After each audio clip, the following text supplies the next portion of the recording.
Welcome ছাত্ৰ ছাত্ৰীসকল আমি আজি এই ভিডিঅ'টোৰ মাধ্যমেৰে ক্লাছ 9ৰ ইলেক্টিভ সাবজেক্ট হেলথ কেয়াৰ উক্ত বিষয়ৰ ইউনিট নাম্বাৰ 1 স্বাস্থ্য যত্ন বিতৰণ ব্যৱস্থাৰ অন্তৰ্গত সেশন নাম্বাৰ 1 স্বাস্থ্য যত্ন ব্যৱস্থাৰ বুজ লোৱা উত্তৰ টপিকৰ অন্তিম প্ৰশ্ন ভাৰতবৰ্ষৰ স্বাস্থ্য ব্যৱস্থা যোগান আহিৰ উক্ত প্ৰশ্নৰ ওপৰত আমি আজি বহলভাৱে আলোচনা কৰিম।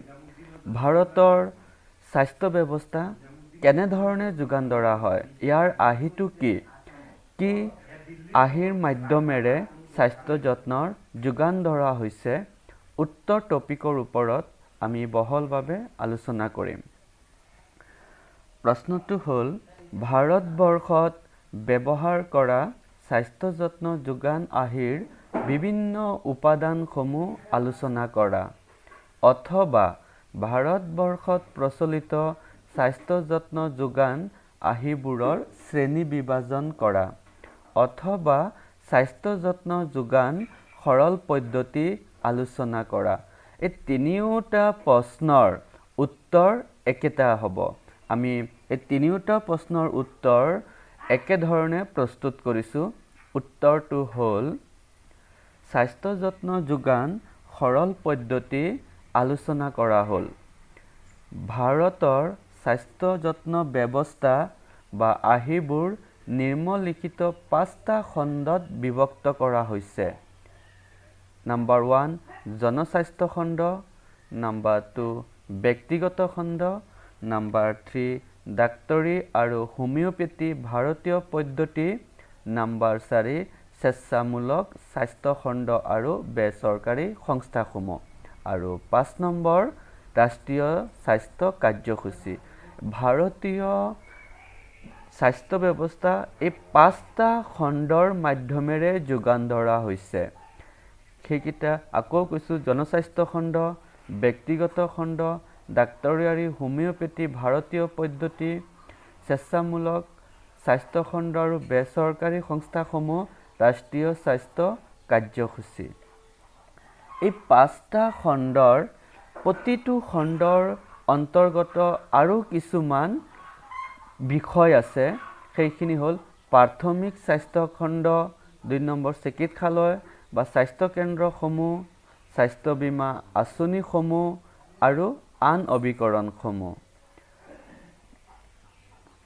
প্ৰাথমিক স্বাস্থ্য যত্নৰ অন্তৰ্গত গাঁও স্তৰৰ স্বীকৃত সামাজিক স্বাস্থ্যকৰ্মী, গাঁও স্তৰৰ ANM, উপস্বাস্থ্য কেন্দ্ৰসমূহ, প্ৰাথমিক স্বাস্থ্য কেন্দ্ৰসমূহ। 2 নম্বৰ চিকিৎসালয়সমূহ আৰু স্বাস্থ্য কেন্দ্ৰসমূহ। ইয়াৰ অন্তৰ্গত সমূহীয়া স্বাস্থ্য কেন্দ্ৰসমূহ, গ্ৰাম্য চিকিৎসালয়, জিলা চিকিৎসালয়, বিশেষজ্ঞতা চিকিৎসালয় আৰু শিক্ষণ চিকিৎসালয়। 3 নম্বৰ হ'ল স্বাস্থ্য বীমা আঁচনিসমূহ, সামগ্ৰিক স্বাস্থ্য বীমা কাৰ্যসূচী, কৰ্মচাৰীৰ ৰাজ্যিক বীমা আঁচনি, কেন্দ্ৰীয় চৰকাৰৰ স্বাস্থ্য আঁচনি, বৰঙনিমূলক তৃতীয় পক্ষৰ ধনদান প্ৰক্ৰিয়াৰ বিভিন্ন আঁচনিসমূহ আৰু স্বাস্থ্য বীমা মেডিক্লেইম কাৰ্য পৰিকল্পনা। জনস্বাস্থ্য খণ্ডৰ অন্তৰ্গত অন্তিমটো বিষয় হ'ল আন অভিকৰণসমূহ, যেনে প্ৰতিৰক্ষা সেৱাসমূহ, ৰেল বিভাগ, ৰাজহুৱা খণ্ডৰ কোম্পানীসমূহ। ভাৰতীয় স্বাস্থ্য যত্নৰ দ্বিতীয় খণ্ডটোৰ নাম হ'ল ব্যক্তিগত খণ্ড। ইয়াৰ অন্তৰ্গত বিষয়সমূহ হ'ল ব্যক্তিগত চিকিৎসালয়, বহুৰোগ চিকিৎসালয়, শুশ্ৰূষালয় আৰু ঔষধালয়সমূহ। দ্বিতীয়তে সাধাৰণ চিকিৎসক আৰু আৰোগ্য নিকেতনসমূহ। ভাৰতীয় স্বাস্থ্য যোগান ব্যৱস্থাৰ তৃতীয় খণ্ডটোৰ নাম হ'ল ডাক্তৰী আৰু হোমিওপেথি ভাৰতীয় পদ্ধতি। এই ডাক্তৰী আৰু হোমিওপেথি ভাৰতীয় পদ্ধতিৰ অন্তৰ্গত বিষয়সমূহ হ'ল আয়ুৰ্বেদ, ইউনানী, হোমিওপেথি, প্ৰাকৃতিক চিকিৎসা আৰু সিদ্ধ। আয়ুৰ্বেদ হ'ল শাক বন লতা আদিক ঔষধ হিচাপে ব্যৱহাৰ কৰা এটা পদ্ধতি। ইউনানী হ'ল দেহৰ বিভিন্ন অৱস্থাৰ বিষয়ে শিকা বিজ্ঞানৰ এটা ভাগ। হোমিওপেথি সূক্ষ্ম মাত্ৰা হিচাপে চিকিৎসা বিধান দি ৰোগ চিকিৎসা কৰা হয়। প্ৰাকৃতিক চিকিৎসা প্ৰকৃতিৰ গঠনমূলক সূত্ৰৰ সহায়ত মানুহে গঠন কৰা পদ্ধতি। সিদ্ধ সন্তসদিক ব্যক্তিসকলে আহৰণ কৰা ঔষধসমূহৰ দ্বাৰা কৰা চিকিৎসা পদ্ধতি। ভাৰতীয় স্বাস্থ্য যত্ন যোগান ব্যৱস্থাৰ চতুৰ্থ খণ্ডটোৰ নাম হ'ল স্বেচ্ছামূলক, এইটো স্বেচ্ছা হ'ব, স্বেচ্ছামূলক স্বাস্থ্য খণ্ড আৰু বেচৰকাৰী সংস্থাসমূহ। ইয়াৰ অন্তৰ্গত বিষয়সমূহ হ'ল প্ৰচাৰ অভিযানৰ দলসমূহ, চৰকাৰী স্বেচ্ছামূলক সংস্থাসমূহ, স্বাস্থ্য কাৰ্যৰ পোষকতা কৰা NGOসমূহ, বিশেষত্বপূৰ্ণ সমূহীয়া স্বাস্থ্য কাৰ্যসূচী।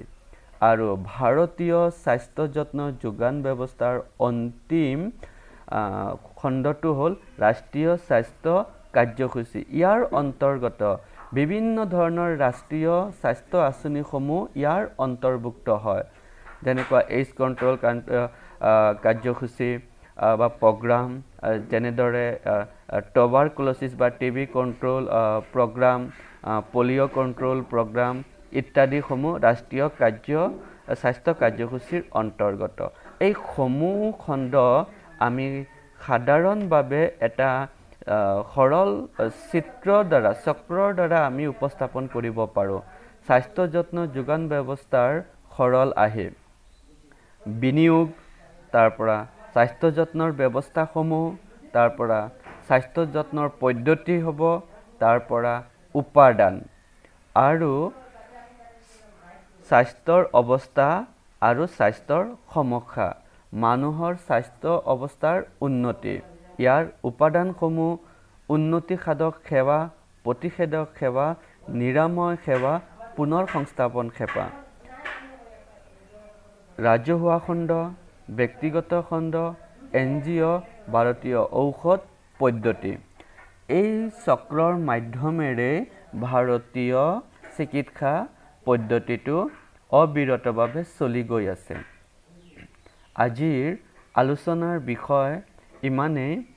অহা ক্লাছত আমি ইউনিট নম্বৰ 1ৰ ছেশ্যন নম্বৰ 2ৰ প্ৰশ্ন উত্তৰখিনি আলোচনা কৰিম। আজিলৈ ইমানতে, ধন্যবাদ।